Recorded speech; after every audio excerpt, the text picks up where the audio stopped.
The Pittsburgh Penguins have officially made the number 14 overall selection in the 2023 NHL Draft, and I'll have my full thoughts and analysis on Brayden Yager coming up right after this.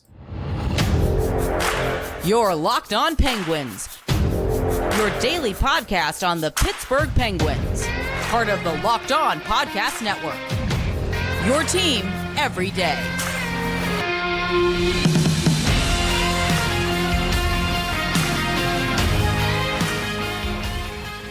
Hello and welcome back to another episode of the Locked On Penguins podcast. I am your host, Hunter Hodes. Remember to follow me on Twitter at Hunter Hodes. Follow this show's Twitter at LO_Penguins. And of course, thank you all so much for making this your first listen/watch of the day. We are free and available on all platforms. Today's episode is brought to you by FanDuel Sportsbook, the official sports betting partner of Locked On. You can make every moment more with them and visit FanDuel.com/LockedOn today to get started. So without further ado, let's jump right into it. The Penguins make their first round selection on Wednesday night, and they take Brayden Yager, a player who I actually had mocked to the Penguins in the Locked On NHL mock draft. So I will give myself a pat on the back for that. Even though he was a bit further down my board, I had him number 8 for the Penn specific players that I looked at.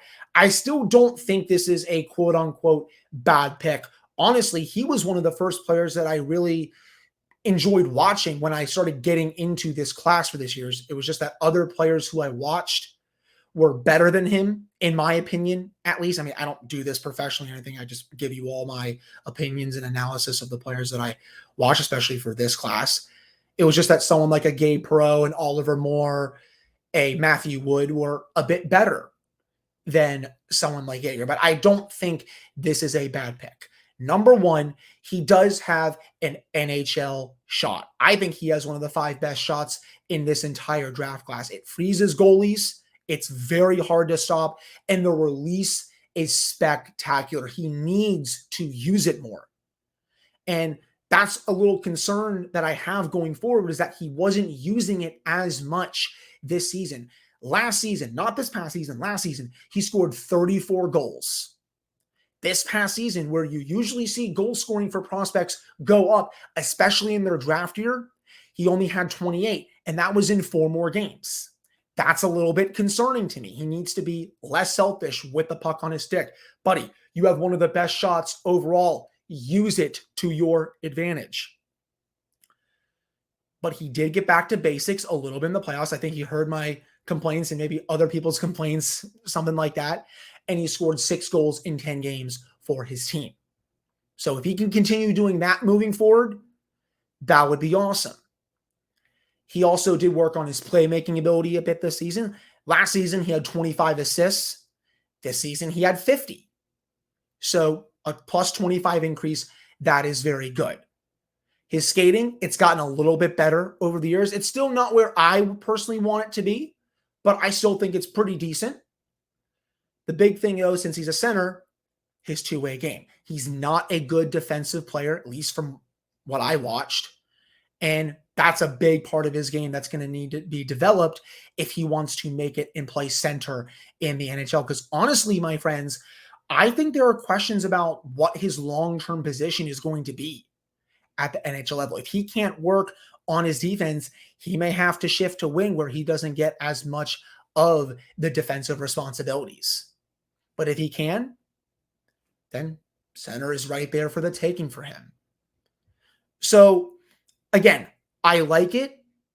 I think he instantly becomes one of the best prospects in the system. I would probably still have Owen Pickering a little bit higher. If the Penguins maybe had taken someone like Oliver Moore or Gabe Perreault or Matthew Wood, I would have put that one of those 3 over Pickering. But right now, I would still give the edge to Pickering a little bit. I just overall think Yager has a long way ahead if he wants to make it to the NHL. If he can continue to shoot and shoot a lot more, work on his defensive game, continue to be a solid playmaker, then I do think he can be an NHL contributor. My personal comparison for him was Mike Hoffman, especially with how great Hoffman's shot is. That's the reason why he got to the NHL. Heck, you can even say maybe someone like Jared McCann with how great his shot is. We saw it here in Pittsburgh. We obviously saw it this past season in Seattle when he was one of the best goal scorers in the league. I also say Bo Horvat is a decent comparison. Someone who also has a great shot, decent playmaking ability, decent skater, still needs a little bit of work defensively, but Horvat's worked on that part of his game as well. Those are some of the player comps that I've really looked at for someone like Yager. Now, to wrap up, when do I think he could be ready for the Penguins? I think at minimum, my friends, 3 years. I think when Sidney Crosby's 38, Malkin's 39, Letang's right around there too, that's at best when he could be making his NHL debut. But in all honesty, I think it's going to come a bit after that. Honestly, it could be after all three of them retire. So no, it's not going to help right now. And I understand what people are going to say, maybe down in the YouTube comments, send me DMs, and I've already seen it on social media that, well, this guy's not going to help them now. Like, why make the pick? Well, you eventually have to start restocking your system, even though you've won a lot during an era. And that's why Kyle Dubas decided to make this pick and also decided not to trade the pick. Because again, I would have been all for trading the pick if you could have gotten someone in here who can help right now. Dubas obviously didn't get an offer that he maybe liked on the pick. Maybe he didn't want to slide down a little bit in the draft, even though he easily could have. I mean, Gabe Perreault lasted until 23. The New York Rangers took him, which is very unfortunate because I think Gabe Perreault, he was number 4 on my board and I think one of the best playmakers in this draft. But he didn't want to do that. They were high on Yager. He even said to the media after they made the pick that he was number 1 on their board. I'll put a tinfoil hat on right now. If Zach Benson wasn't picked by the Sabres, he was going to be the pick. They took him out for dinner as well. They really liked him. I think he would have been the pick if the Sabres went with someone like Pellica or Matthew Wood, something like that. But it's Yager. Again, I think it's a fine pick, just like how I thought the same with Owen Pickering last season. It's just not the sexiest pick or the pick where a player could be ready a bit before Yager's time in the NHL, if that makes sense. But those are my overall thoughts on the selection of Brayden Yager. Let me know what your thoughts are down in the comments for YouTube. You can also send me a DM on social media, tweet about it as well. Again, B-, C+, not the best, but surely not the worst. There are some picks tonight. Arizona picked Simashev in the top 10. I liked him quite a bit, but he was a little further down my board at least. But let me know what your thoughts about the pick. I like it a little bit, but I think he's still far ways away and he needs a lot of work before he becomes an NHLer. But that does it for this first segment. Coming up in the second segment, we're going to get into more details surrounding the Reilly Smith trade and why this actually may not close the door on re-signing Jason Zucker, as I alluded to in my video and audio episode with Nick Berlansky earlier today. So that's coming up after this break. But before we get to that, we do have to discuss the official sports betting partner of Locked On, which is FanDuel. Take your first swing at betting MLB on FanDuel and get 10 times your first bet amount in bonus bets up to $200. That's right. Just bet $20 and you'll land $200 in bonus bets, win or lose. That's $200 you can spend betting everything from the money line to the over-under to who you think is going to be the first home run. It's all in an app that's safe, secure, and super easy to use. Plus, when you win, you can get paid instantly. There's no better place to bet on MLB than FanDuel, America's #1 sportsbook. So sign up today and visit FanDuel.com/lockedon to get up to $200 in bonus bets. That's FanDuel.com/lockedon. FanDuel, the official partner of Major League Baseball and Locked On. And I'm back here in this episode of the Locked On Penguins podcast. I am your host, Hunter Hodes. Remember to follow me on Twitter at Hunter Hodes. Follow the show's Twitter at Eleanor Penguins. And of course, thank you all so much for making this your first listen/watch of the day. We are free and available on all platforms. So before the Penguins selected Brayden Yager with the number 14 overall pick, Kyle Dubas made his first official trade as president of hockey operations and interim general manager. And it was a good one. There were so many cries from fans out there. Well, when's Kyle going to do something? There's so many great players being traded/signed. Look at the Devils, look at the Avalanche, look at the Kings, all this stuff. And the funny thing is, when I was seeing all these players get moved, I was like, of all the players that got sent elsewhere, only Taylor Hall and Ross Colton really piqued my interest. All the other ones, I was kind of like, okay, I can understand why Dubas is not in on some of those guys. But he got his guy today in acquiring forward Reilly Smith from the Vegas Golden Knights in exchange for a third-round pick in next year's draft. The funny thing about that, as I discussed with Nick in my shorter video/audio clip that was posted to the Locked On Penguins channels earlier today, that pick was the return the Penguins got for the Teddy Blueger trade. So in essence, the Penguins traded Teddy Blueger for Reilly Smith. And I think that's a trade that everyone would make 10 out of 10 times, right? Right? Yeah, I think I'm right about that one, even though I know I'm wrong about some things. But that's a slam dunk in my eyes. Smith, I know he's a bit older, and I understand what some people are saying right now. Why are they getting older? You had to support the core with some younger players. I get it. But Smith is still kicking. This isn't a Kyle Gramlin situation. This isn't a Jeff Carter situation or a Jeff Petry situation where their play is on the downward trajectory. No, Smith had a very good year for the Golden Knights. 26 goals, 56 points, 14 points in 22 games to help lead the Knights to the Stanley Cup final over the Florida Panthers. He is still a very productive player, and you get him for 2 more years at $5 million per. If the Penguins do walk away from Jason Zucker, and I'll get to that a little bit later, he is a very fine replacement on shorter term. That's at least I think what they're thinking is. I really like this player. You look at his underlying numbers. He ranks in the 89th percentile for transition per Andy and Rono's chart. That's very, very good. His offensive underlyings are very good. If you look at JFresh's numbers, 78th percentile for even strength offense, 77th percentile for power play percentage. So if you want to put him on your second power play unit, if maybe even the first one, if some of the guys get hurt, that's also an option. And something that I did not talk about with Nick during our hit earlier today was his effect on the penalty kill. This guy can kill penalties. He ranks in the 80th percentile in terms of penalty killing ability for JFresh's chart. All that data is courtesy of Top Down Hockey. That is very, very good. And I saw a stat that really puts that into perspective for him. Over the past 3 seasons, Reilly Smith has recorded 1.89 shorthanded points per hour. And among 282 players with 200 plus shorthanded minutes, that ranks 3rd in the NHL. So almost 2 points per hour at 4v5 situations. He was also 3rd among Vegas forwards in average shorthanded ice time last season. So you are going to see him play in a lot of situations on the PK. Those stats come courtesy of Danny Shirey from DK Pittsburgh Sports. Shout out to him. But that is going to be a massive asset to the Penguins. The PK stunk this year. It did. It was average, well below average, I should say. I shouldn't even say it was average. It was below average. That unit needs to be a lot better next season. And I think you will see Smith add a lot of value to that for this upcoming season and the next season. Obviously, let's get to the Jason Zucker aspect now.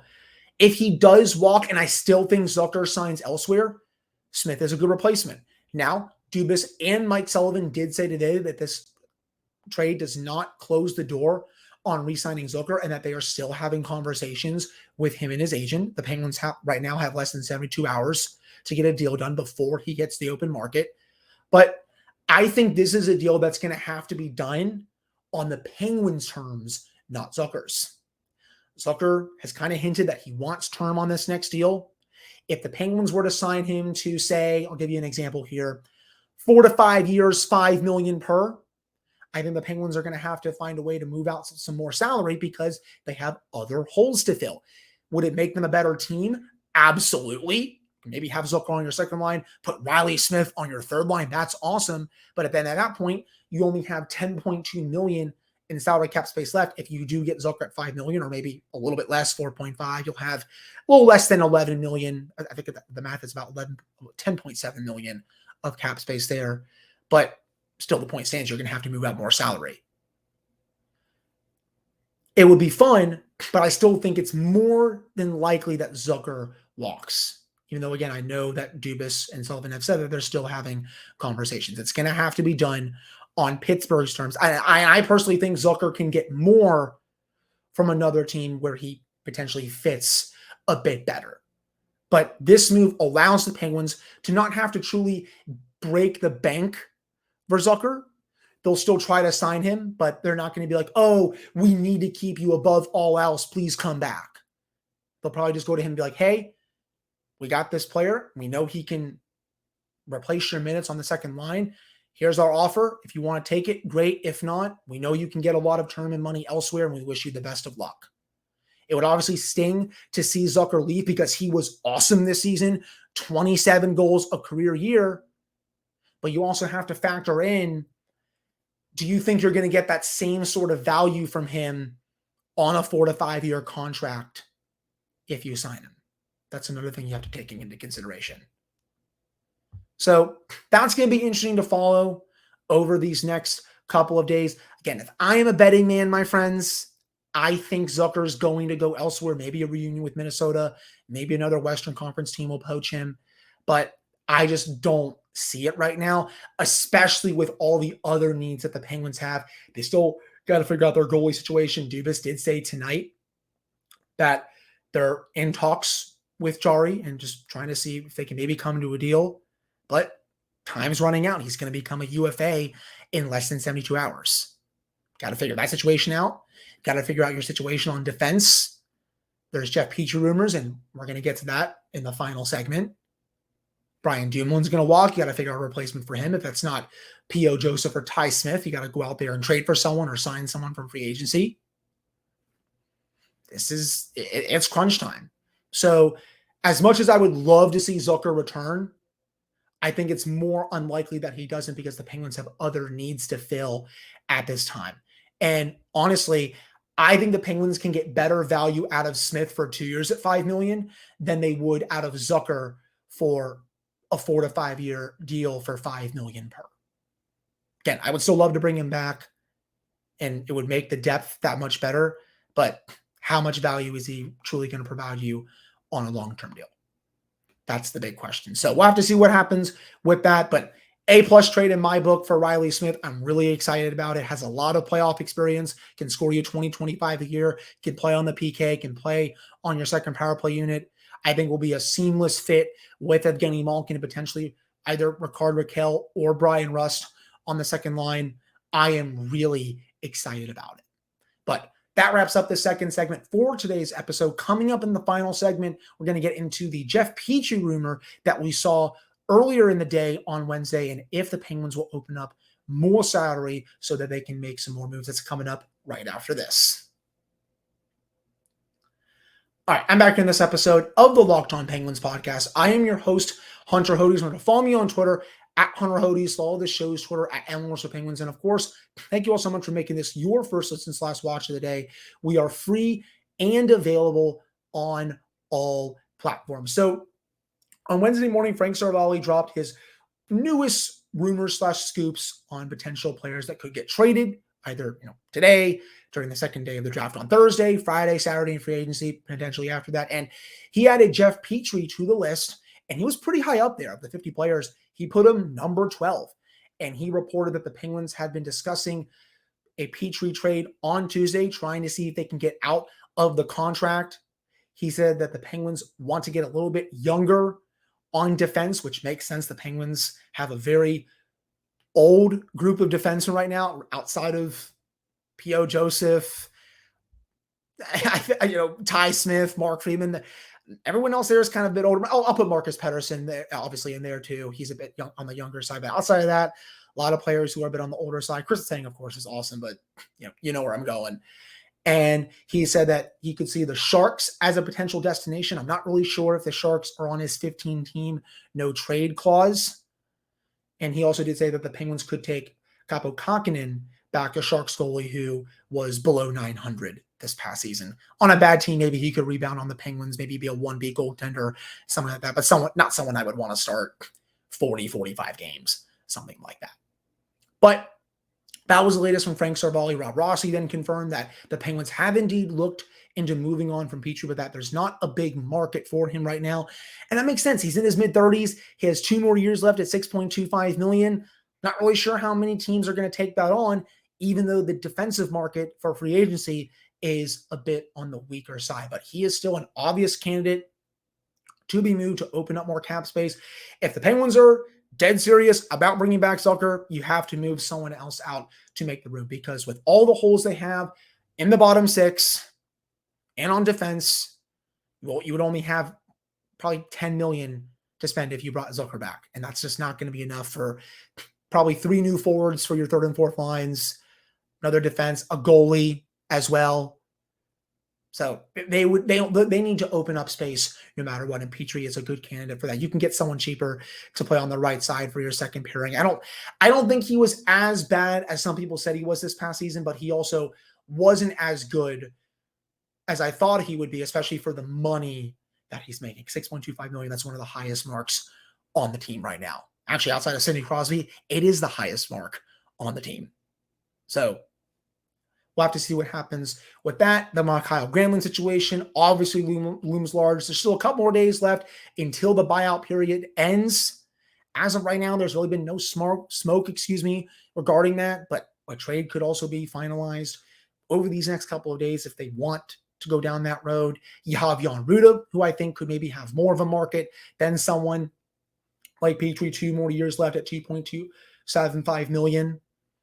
He's a little bit on the more younger side, but still a bit older, but he doesn't really do too much for the Penguins. I think Chad Ruhwedel can do exactly what he can, except at a much cheaper cap hit. But I do think the Penguins are going to have to move out more salary if they want to make more moves in general. You still have to go get that goalie. There was a rumor earlier in the day about Linus Ullmark potentially going to the Penguins. I saw Andrew Filipponi tweeted that out. I could not even find the source of where that rumor started, so I'm just taking that with a grain of salt. That just looks like blind speculation, in my opinion. But wouldn't be surprising if they did go down that road, if it gets serious, if they do decide to have talks with the Bruins, because I think they would maybe want to keep Swayman, even though Ullmark just won the Vezina, but you never know. But overall, my friends, you are going to see the Penguins open up more space. They have $15 million open right now, 15.2, I should say, $15.2 million. I expect that to grow over the next couple of days. I don't know who's going to go out, but I think they're going to want to have some more salary flexibility heading into Saturday for free agent frenzy. I don't think the Penguins are going to be super active on that day, though. I think they'll just be signing a bunch of players to fill in their bottom 6. Maybe they sign a defenseman to replace Brayden Yager.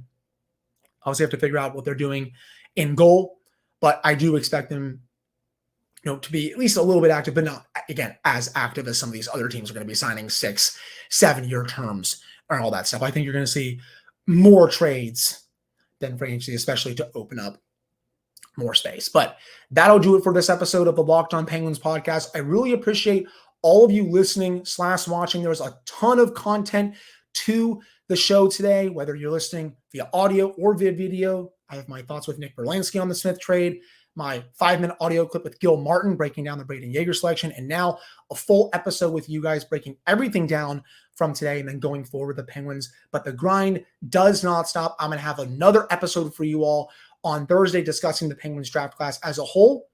And if any potential moves are made, you'll hear it here first on the Locked On Penguins podcast. But again, thank you all so much for tuning in. Very much appreciated it. I'll be back with another episode for you all on Thursday.